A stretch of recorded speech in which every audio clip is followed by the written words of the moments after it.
ಮನಸ್ಸು ಎನ್ನುವುದು ಮೂಕವಾದಾಗ ಮಾತು ಎನ್ನುವುದು ಮೌನವಾಗುತ್ತದೆ. ಮನಸ್ಸಿಗೆ ಸಂತಸವಾದಾಗ ಮಾತು ಎನ್ನುವುದು ನಗುವಾಗುತ್ತದೆ. ಅದೇ ಮನಸ್ಸಿಗೆ ದುಃಖವಾದಾಗ ಮಾತು ಎನ್ನುವುದು ಕಣ್ಣೀರಾಗುತ್ತದೆ.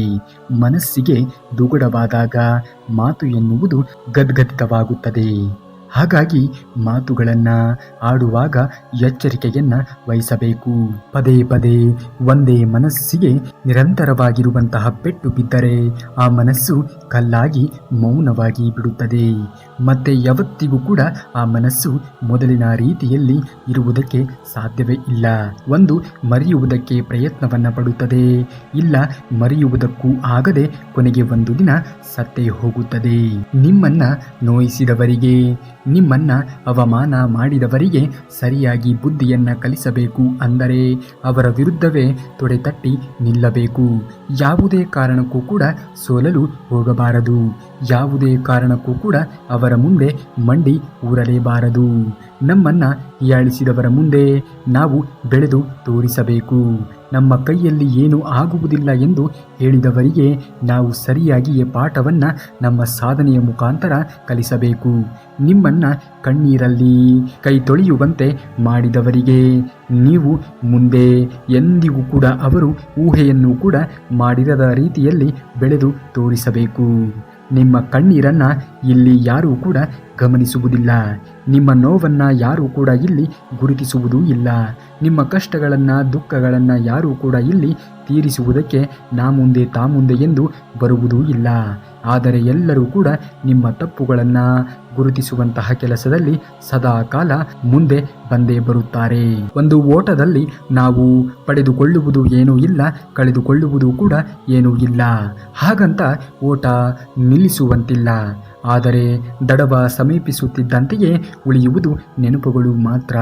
ಅದರಲ್ಲಿ ಮನಸ್ಸಿಗೆ ಹಿತವನ್ನು ನೀಡುವಂತಹ ಸುಂದರವಾಗಿರುವಂತಹ ನೆನಪುಗಳು ಕೆಲವಾದರೆ ಮುಳ್ಳಿನಂತೆ ಚುಚ್ಚಿ ಚುಚ್ಚಿ ಕೊಲ್ಲುವಂತಹ ಭುಗಿಲೆದ್ದ ಸುನಾಮಿಗಳೇ ಹಲವು ರೀತಿಯಲ್ಲಿ ಇರುತ್ತವೆ. ಹಾಗಾಗಿ ನಮಗೆ ಬೇಕಾಗಿರುವಂಥದ್ದನ್ನು ಮಾತ್ರ ನಾವು ಆಯ್ಕೆ ಮಾಡಿಕೊಳ್ಳಬೇಕು. ಅದು ನಮ್ಮ ಜೀವನಕ್ಕೆ ಸಕಾರಾತ್ಮಕವಾಗಿರುವಂತಹ ಪರಿಣಾಮವನ್ನು ಉಂಟು ಮಾಡಬೇಕೇ ವಿನಃ ನಕಾರಾತ್ಮಕವಾಗಿರುವಂತಹ ಪರಿಣಾಮವನ್ನು ಯಾವುದೇ ಕಾರಣಕ್ಕೂ ಕೂಡ ಉಂಟು ಮಾಡಬಾರದು.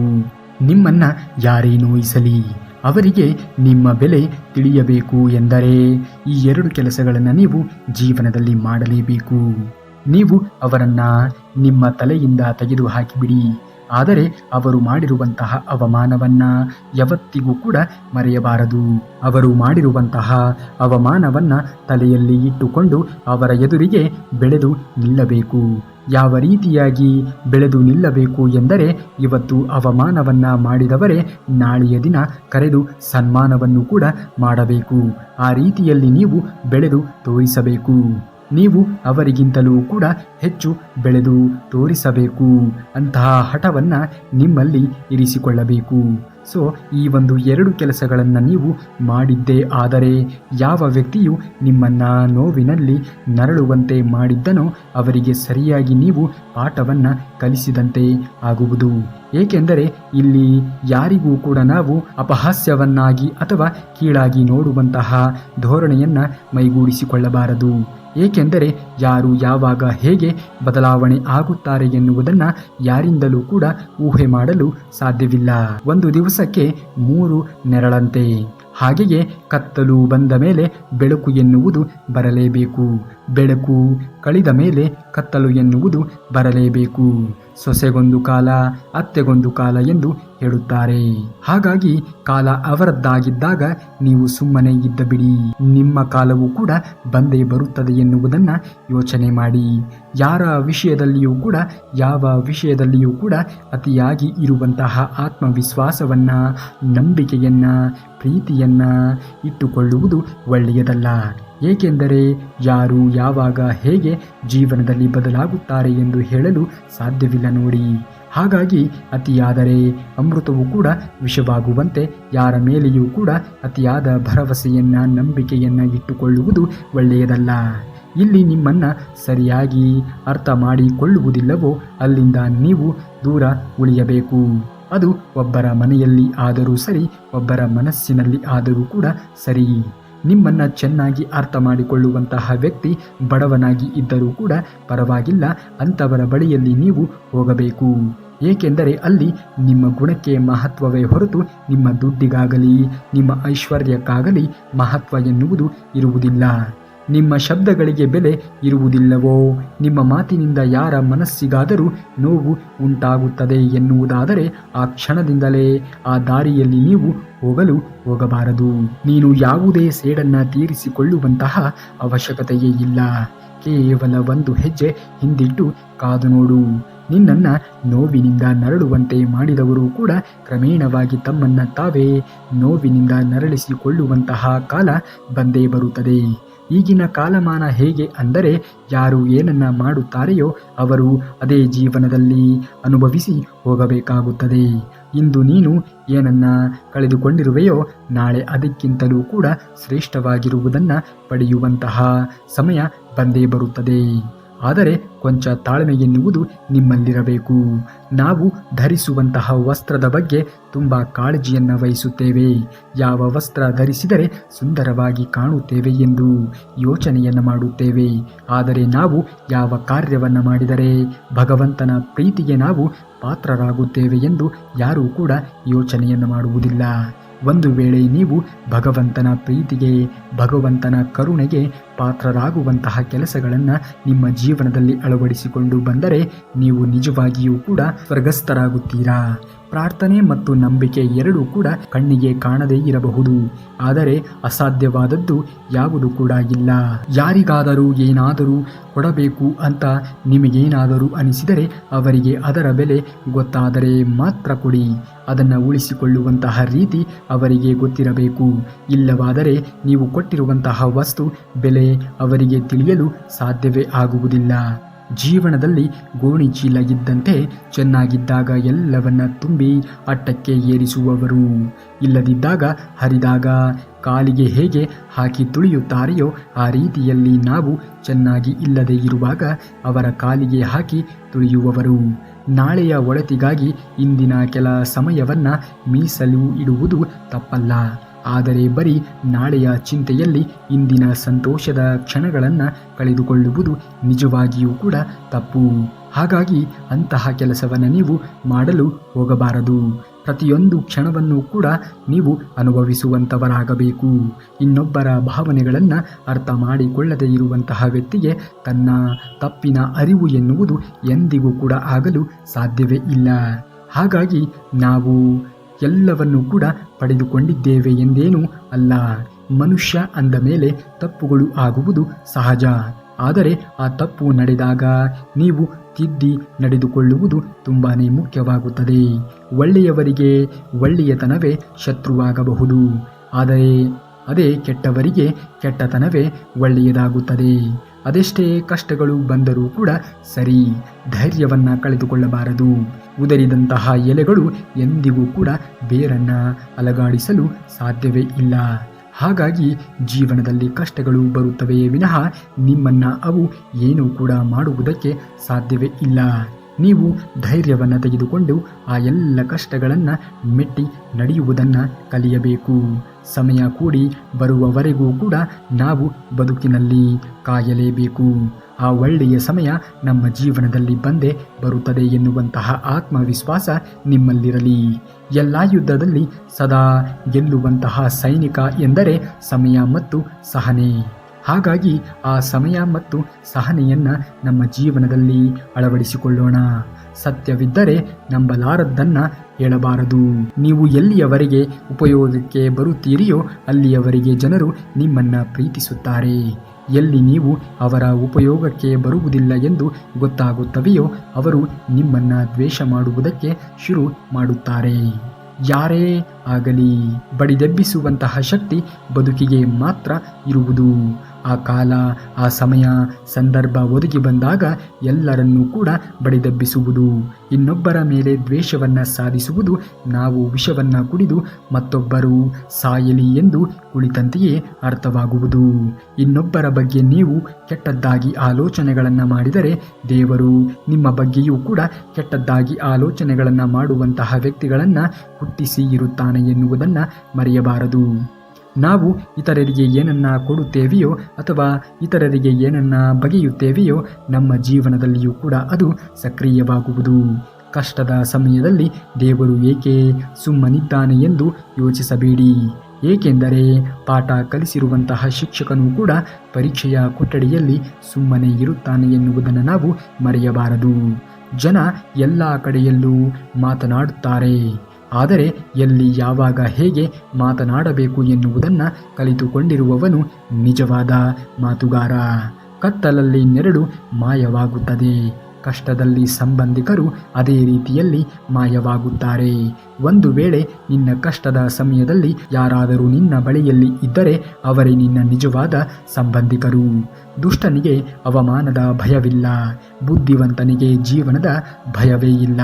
ಇಂದ್ರಿಯಗಳನ್ನು ನಿಗ್ರಹಿಸಿದವರಿಗೆ ವಿಷಯದ ಭಯವಿಲ್ಲ. ಸ್ವರ್ಗದಲ್ಲಿ ಎಲ್ಲವೂ ಇದೆ, ಆದರೆ ಸಾವು ಎನ್ನುವುದು ಇಲ್ಲ. ಭಗವದ್ಗೀತೆಯಲ್ಲಿ ಎಲ್ಲವೂ ಇದೆ, ಆದರೆ ಸುಳ್ಳು ಎನ್ನುವುದೇ ಇಲ್ಲ. ಈ ಜಗತ್ತಿನಲ್ಲಿ ಎಲ್ಲವೂ ಇದೆ, ಆದರೆ ನೆಮ್ಮದಿ ಎನ್ನುವುದೇ ಇಲ್ಲ. ಇವತ್ತಿನ ಮಾನವರಲ್ಲಿ ಎಲ್ಲವೂ ಇದೆ, ಆದರೆ ಮನಃಶಾಂತಿ ಎನ್ನುವುದೇ ಇಲ್ಲದಂತೆ ಆಗಿದೆ.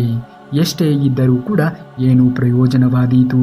ಮನಃಶಾಂತಿ ಎನ್ನುವುದು ಜೀವನದಲ್ಲಿ ಬಹಳನೇ ಮುಖ್ಯ ನೋಡಿ. ಎಲ್ಲರಲ್ಲೂ ಕೂಡ ಎಲ್ಲವೂ ಇರುವುದಿಲ್ಲ, ನಿರೀಕ್ಷಿಸಲು ಆಗದು. ಒರಟಾದ ವಜ್ರಕ್ಕೆ ಸುವಾಸನೆ ಇಲ್ಲ, ಆದರೆ ಸೌಂದರ್ಯವಿದೆ, ಆಯುಷ್ಯವಿದೆ. ಮೃದುವಾದ ಮಲ್ಲಿಗೆ ಆಯುಷ್ಯವಿಲ್ಲ, ಆದರೆ ಸುವಾಸನೆ ಇದೆ, ಆಕರ್ಷಣೆ ಇದೆ. ಇದ್ದಿದ್ದರಲ್ಲಿಯೇ ನಾವು ಜೀವನದಲ್ಲಿ ತೃಪ್ತಿಯನ್ನು ಪಡೆಯುವುದನ್ನು ಕಲಿಯಬೇಕು. ಜನ ಕೋಪದಲ್ಲಿ ಇದ್ದಾಗ ಅವಿವೇಕ ಎನ್ನುವುದು ಪ್ರಾಪ್ತಿಯಾಗುತ್ತದೆ. ಅವಿವೇಕದಿಂದ ಮತಿಭ್ರಮಣೆ ಎನ್ನುವುದು ಉಂಟಾಗುತ್ತದೆ. ಅತಿ ಮತಿ ಭ್ರಮಣೆಯಿಂದ ಬುದ್ಧಿ ಎನ್ನುವುದು ನಾಶವಾಗುತ್ತದೆ. ಬುದ್ಧಿ ನಾಶವಾದಾಗ ಸರ್ವನಾಶವಾಗುತ್ತದೆ. ನಿನ್ನ ಕೋಪವೇ ನಿನಗೆ ಶತ್ರುವಾಗಿ ಬಿಡುತ್ತದೆ. ಹಾಗಾಗಿ ಜೀವನದಲ್ಲಿ ಅತಿಯಾಗಿ ನೀನು ಕೋಪವನ್ನು ಮಾಡಿಕೊಳ್ಳುವುದು ಒಳ್ಳೆಯದಲ್ಲ. ದೇವರಿಂದ ಮನುಷ್ಯನು ಪಡೆಯುವಾಗ ಕೋಟಿಗಟ್ಟಲೆ ನಿರೀಕ್ಷೆಯನ್ನು ಮಾಡುತ್ತಾನೆ, ಆದರೆ ಅದೇ ದೇವರಿಗೆ ಕೊಡುವಾಗ ಚಿಲ್ಲರೆಯನ್ನು ಹುಡುಕುತ್ತಾನೆ. ಎಂತಹ ವಿಪರ್ಯಾಸವಲ್ಲವೇ? ಗಾಯವಾಸಿ ಆಗಬೇಕು ಎಂದರೆ ಮತ್ತೆ ಮತ್ತೆ ಅದನ್ನು ಮುಟ್ಟುವುದನ್ನು ಬಿಡಬೇಕು. ಕಹಿ ನೆನಪುಗಳು ಹಾಗೆಯೇ. ನೆನಪುಗಳನ್ನು ನಾವು ಜೀವನದಲ್ಲಿ ಬಿಡಲೇಬೇಕು. ಆಗ ಮಾತ್ರ ಆ ಗಾಯವಾದರೂ ಸರಿ, ಜೀವನದ ಮನಸ್ಥಿತಿಯಾದರೂ ಸರಿ ಹೊಂದಲು ಸಾಧ್ಯವಾಗುವುದು. ಖಾಲಿ ಪಾತ್ರೆ ಹಿಡಿದು ಹೊರಟವನು ಭಿಕ್ಷಕನೆಂದು ಭಾವಿಸಲೂ ಬಾರದು. ಆಹಾರ ಹಂಚಿ ಹೊರಟಿರುವಂತಹ ದಾನಿಯೂ ಕೂಡ ಆಗಿರಬಹುದು. ಏಕೆಂದರೆ ಕಣ್ಣಿಗೆ ಕಾಣುವುದೆಲ್ಲವೂ ಕೂಡ ನಾವು ಸತ್ಯವೆಂದು ಪರಿಗಣಿಸಬಾರದು. ಪ್ರತ್ಯಕ್ಷವಾಗಿ ಕಂಡರೂ ಕೂಡ ಪ್ರಮಾಣಿಸಿ ನೋಡು ಎನ್ನುವಂತಹ ಮಾತಿಗೆ ಅನುಗುಣವಾಗಿ ನಾವು ಅದರ ಆಳವನ್ನು ಅರಿಯಬೇಕು. ಒಳ್ಳೆಯ ಸ್ನೇಹ ಎಂದರೆ ಅದೊಂದು ಪ್ರಜ್ವಲಿಸುವಂತಹ ಜ್ಯೋತಿ. ಅದು ಕತ್ತಲಲ್ಲಿ ದಾರಿ ತರಬಲ್ಲದು, ಆಪತ್ಕಾಲದಲ್ಲಿ ನಮ್ಮನ್ನ ನೆರಳಲ್ಲಿ ನೀಡಬಲ್ಲದು, ನಮ್ಮನ್ನ ನೆರಳಲ್ಲಿ ನಡೆಸಬಲ್ಲದು. ಹಾಗಾಗಿ ಅಂತಹ ಸ್ನೇಹವನ್ನ ಉಳಿಸಿಕೊಳ್ಳಿ. ಸಮಸ್ಯೆಗಳನ್ನು ಸೃಷ್ಟಿಸಲು ಬಯಸುವವರು ಸಮಯಕ್ಕಾಗಿ ಕಾಯುವವರು, ಅದೇ ಪರಿಹಾರವನ್ನ ಬಯಸುವವರು ಸಹನೆಯಿಂದ ಜೀವನದ ಉದ್ದಕ್ಕೂ ಕೂಡ ಕಾಯುವವರು. ಗೆದ್ದ ವ್ಯಕ್ತಿಗೆ ಚಪ್ಪಾಳೆ ಹೊಡೆಯುವುದಕ್ಕಿಂತ ಬಿದ್ದ ವ್ಯಕ್ತಿಯನ್ನ ಎತ್ತಿ ಹಿಡಿಯುವುದೇ ಒಳ್ಳೆಯ ಕೆಲಸ. ಹಾಗೆಯೇ ಒಳ್ಳೆಯದನ್ನು ಕಲಿತು ಬೇರೆಯವರಿಗೂ ಕೂಡ ಒಳ್ಳೆಯದನ್ನು ಕಲಿಸುವವನೇ ನಿಜವಾದ ವ್ಯಕ್ತಿ. ಇಟ್ಟ ಹೆಜ್ಜೆ ನಾ ಹಿಂದೆ ಇಡುವುದಕ್ಕೆ ಹೋಗಬಾರದು. ಗುರಿ ಮುಟ್ಟುವ ತನಕ ನಿಲ್ಲಲು ಹೋಗಬಾರದು. ಗೆದ್ದರೆ ಸಂಭ್ರಮ ಎನ್ನುವುದು, ಸಿಕ್ಕರೆ ಸೋತರೆ ಅದೊಂದು ಅನುಭವ ಎನ್ನುವುದು ಸಿಗುತ್ತದೆ. ಶ್ರಮವಿಲ್ಲದೆ ಬಂದಿರುವಂತಹ ಹಣ, ಸಂಪತ್ತು, ಐಶ್ವರ್ಯ ಲೆಕ್ಕವಿಲ್ಲದಂತೆ ಖರ್ಚಾಗುತ್ತದೆ. ಶ್ರಮಪಟ್ಟು ಗಳಿಸಿರುವಂತಹ ಹಣ, ಸಂಪತ್ತು ಪ್ರತಿ ಪೈಸೆಗೂ ಕೂಡ ಲೆಕ್ಕ ಎನ್ನುವುದು ಕೇಳುತ್ತದೆ. ದುಡಿದು ತಿನ್ನುವುದು ತಪ್ಪಲ್ಲ, ಆದರೆ ಪರರ ಸಂಪತ್ತಿಗೆ ಆಸೆಯನ್ನು ಪಡುವುದು ಖಂಡಿತವಾಗಿಯೂ ಕೂಡ ತಪ್ಪು. ಹಣ ಗಳಿಸುವುದು ತಪ್ಪಲ್ಲ, ಅನ್ಯಾಯದಿಂದ ಹಣವನ್ನು ಗಳಿಸುವುದು ಖಂಡಿತವಾಗಿಯೂ ಕೂಡ ತಪ್ಪು. ಹಾಗಾಗಿ ನೀವು ಪ್ರಾಮಾಣಿಕವಾಗಿರುವಂತಹ ನಿಮ್ಮ ಬೆವರ ಹನಿಯಿಂದ ನೀವು ಹಣವನ್ನಾಗಲಿ ಐಶ್ವರ್ಯವನ್ನಾಗಲಿ ಗಳಿಸಬೇಕು. ಇನ್ನೊಬ್ಬರ ಹೊಟ್ಟೆಯ ಮೇಲೆ ಬಡಿದು ನೀವು ಹಣವನ್ನಾಗಲಿ ಐಶ್ವರ್ಯವನ್ನಾಗಲಿ ಗಳಿಸಲು ಹೋಗಬಾರದು. ಏಕೆಂದರೆ ಕಷ್ಟಪಟ್ಟಿದ್ದು ಮಾತ್ರ ನಮ್ಮ ಜೀವನದಲ್ಲಿ ಶಾಶ್ವತವಾಗಿ ಉಳಿಯುವುದಕ್ಕೆ ಸಾಧ್ಯವಾಗುವುದು. ಮಾತಿನ ಧಾಟಿಯೇ ಹೇಳುತ್ತದೆ ಮನುಷ್ಯನು ಹೇಗೆ ಅಂತ. ವಾದಿಸುವಂತಹ ಧಾಟಿಯೇ ಹೇಳುತ್ತದೆ ಅವನ ಜ್ಞಾನ ಎಷ್ಟು ಅಂತ. ಅಹಂಕಾರವೇ ಹೇಳುತ್ತದೆ ಅವನ ಬಳಿ ಇರುವಂತಹ ಹಣ ಎಷ್ಟು ಅಂತ. ಸಂಸಾರ ಎನ್ನುವುದು ಹೇಳುತ್ತದೆ ಅವನ ಪರಿಹಾರ ಹೇಗಿದೆ ಅಂತ. ನಿಮ್ಮ ನಡತೆಯೇ ಹೇಳುತ್ತದೆ ನಿಮ್ಮ ವ್ಯಕ್ತಿತ್ವ ಹೇಗಿದೆ ಅಂತ. ಪರ್ವತಗಳ ಮೇಲೆ ಕುಳಿತುಕೊಂಡು ತಪಸ್ಸು ಮಾಡುವುದು ತುಂಬಾ ಸುಲಭ. ಅದೇ ಪರಿವಾರದ ಮಧ್ಯದಲ್ಲಿ ಇದ್ದುಕೊಂಡು ಎಲ್ಲರ ನಡುವೆ ತಾಳ್ಮೆಯಿಂದ ಜೀವನವನ್ನು ಮಾಡುವುದು ಇದೆಯಲ್ಲ, ಅದು ತುಂಬಾ ಕಠಿಣವಾಗಿರುವಂತಹ ನಿಜವಾದ ತಪಸ್ಸು. ದಂಡಿಸುವಂತಹ ಅವಕಾಶವಿದ್ದರೂ ಕೂಡ ದಂಡಿಸದೇ ಇರುವುದನ್ನು ನಿಜವಾದ ತಾಳ್ಮೆ ಎಂದು ಕರೆಯುತ್ತಾರೆ. ಬಿಟ್ಟು ಹೋಗುವುದಕ್ಕೆ ನಿಜ ಹಲವಾರು ಕಾರಣಗಳು ಇದ್ದರೂ ಕೂಡ ಜೊತೆಯಾಗಿ ಇರುವುದಕ್ಕೆ ಪ್ರೀತಿ ಎಂದು ಕರೆಯುತ್ತಾರೆ. ತಪ್ಪು ಮಾಡುವುದಕ್ಕೆ ಬೇಕಾದಷ್ಟು ಮಾರ್ಗಗಳು ಇದ್ದರೂ ಕೂಡ ತಪ್ಪು ಮಾಡದೇ ಇರುವುದಕ್ಕೆ ವ್ಯಕ್ತಿತ್ವವೆಂದು ಕರೆಯುತ್ತಾರೆ. ಹಾಗಾಗಿ ನೀವು ಅಂತಹ ವ್ಯಕ್ತಿತ್ವವನ್ನು ಮೈಗೂಡಿಸಿಕೊಳ್ಳಬೇಕು. ಆಗ ಖಂಡಿತವಾಗಿಯೂ ಕೂಡ ನಿಮ್ಮ ಜೀವನ ಎನ್ನುವುದು ಪರಿಪಕ್ವವಾಗುವುದು. ಈ ಒಂದು ಕೆಟ್ಟ ಚಟ ನೀವು ಬಿಡದಿದ್ದರೆ ನೀವು ಯಾವತ್ತಿಗೂ ಕೂಡ ಶ್ರೀಮಂತ ವ್ಯಕ್ತಿಯಾಗಲು ಸಾಧ್ಯವಿಲ್ಲ. ನೀವು ಅಂದುಕೊಂಡಿರುವಂತಹ ಕೆಲಸವನ್ನು, ನೀವು ಅಂದುಕೊಂಡಿರುವಂತಹ ಗುರಿಯನ್ನು ತಲುಪುವುದಕ್ಕೆ ಸಾಧ್ಯವಾಗುವುದೇ ಇಲ್ಲ. ನಾನು ಅಂದುಕೊಂಡಿರುವಂತಹ ಕೆಲಸವನ್ನು ನಾಳೆ ಮಾಡಿದ್ದರಾಯಿತು, ನಾಡಿದ್ದು ಮಾಡಿದರಾಯಿತು, ಅಥವಾ ಇನ್ನು ಅರ್ಧ ಗಂಟೆ ಬಿಟ್ಟು ಮಾಡಿದರಾಯಿತು ಎನ್ನುವಂತಹ ಸೋಮಾರಿತನ. ಜೀವನದಲ್ಲಿ ಎಂದಿಗೂ ಕೂಡ ಈ ಸೋಮಾರಿತನವನ್ನು ಮೈಗೂಡಿಸಿಕೊಳ್ಳಬಾರದು. ಇದು ನಿಮ್ಮ ಶತ್ರು ಇದ್ದಂತೆ. ನಿಮ್ಮನ್ನು ಇದು ಮೇಲಕ್ಕೆ ಏಳುವುದಕ್ಕೆ ಎಂದಿಗೂ ಕೂಡ ಬಿಡುವುದಿಲ್ಲ. ನೀವು ಏನಾದರೂ ಗುರಿಯನ್ನು ಇಟ್ಟುಕೊಂಡರೆ ಅದನ್ನು ನೆರವೇರಿಸಬೇಕು ಎನ್ನುವುದಾದರೆ ಮೊದಲು ಸೋಮಾರಿತನವನ್ನು ಮೈಗೂಡಿಸಿಕೊಳ್ಳುವುದನ್ನು ಬಿಡಬೇಕು. ಸೋಮಾರಿತನ ಇಲ್ಲದೆ ಇರುವಂತಹ ವ್ಯಕ್ತಿಗಳೇ ಜೀವನದಲ್ಲಿ ಬಹುದೊಡ್ಡದಾಗಿರುವಂತಹ ಸಾಧನೆಯನ್ನು ಎರಲು ಸಾಧ್ಯವಾಗಿರುವುದು. ಸೋಮಾರಿತನ ಎನ್ನುವುದು ಯಾರನ್ನೂ ಕೂಡ ಬೆಳೆಯುವುದಕ್ಕೆ ಬಿಡುವುದಿಲ್ಲ. ಜೀವನದಲ್ಲಿ ಸೋಮಾರಿತನವನ್ನು ಬೆಳೆಸಿಕೊಳ್ಳುವುದನ್ನು ಯಾವಾಗ ನೀವು ನಿಲ್ಲಿಸುತ್ತೀರಿಯೋ ಅಂದೇ ನಿಮ್ಮ ಯಶಸ್ಸು ಎನ್ನುವುದು ಕಟ್ಟಿಟ್ಟ ಬುತ್ತಿಯಾಗುವುದು. ಹಾಗಾಗಿ ಜೀವನದಲ್ಲಿ ಈ ಸೋಮಾರಿತನವನ್ನು ಒದ್ದು ಓಡಿಸಿ. ಖಂಡಿತವಾಗಿಯೂ ಕೂಡ ನೀವು ಅಂದುಕೊಂಡಿರುವಂತಹ ಗುರಿಯನ್ನು ತಲುಪುತ್ತೀರಾ. ಅದಕ್ಕೆ ಶ್ರೀಕೃಷ್ಣ ಪರಮಾತ್ಮನೇ ಸಾಕ್ಷಿ. ಅವನ ಆಶೀರ್ವಾದದೊಂದಿಗೆ ಪ್ರಾರಂಭ ಮಾಡಿ, ನಿಮ್ಮ ಎಲ್ಲ ಕೆಲಸಗಳು ಕೂಡ ಯಶಸ್ವಿಯಾಗುವುದು. ನೀವೇನಾದರೂ ಶ್ರೀಕೃಷ್ಣ ಪರಮಾತ್ಮನ ಭಕ್ತರಾಗಿದ್ದರೆ ಈ ಕೂಡಲೇ ಈ ವಿಡಿಯೋಗೆ ಒಂದು ಲೈಕನ್ನು ಮಾಡಿ, ಹಾಗೂ ಜೈ ಶ್ರೀಕೃಷ್ಣ ಪರಮಾತ್ಮ ಎಂದು ಕಮೆಂಟನ್ನು ಮಾಡಿ. ಇನ್ನು ಮುಂದಿನ ವಿಡಿಯೋದಲ್ಲಿ ಸಿಗುವವರೆಗೂ ಧನ್ಯವಾದ. ಕರುನಾಡಿಗೆ.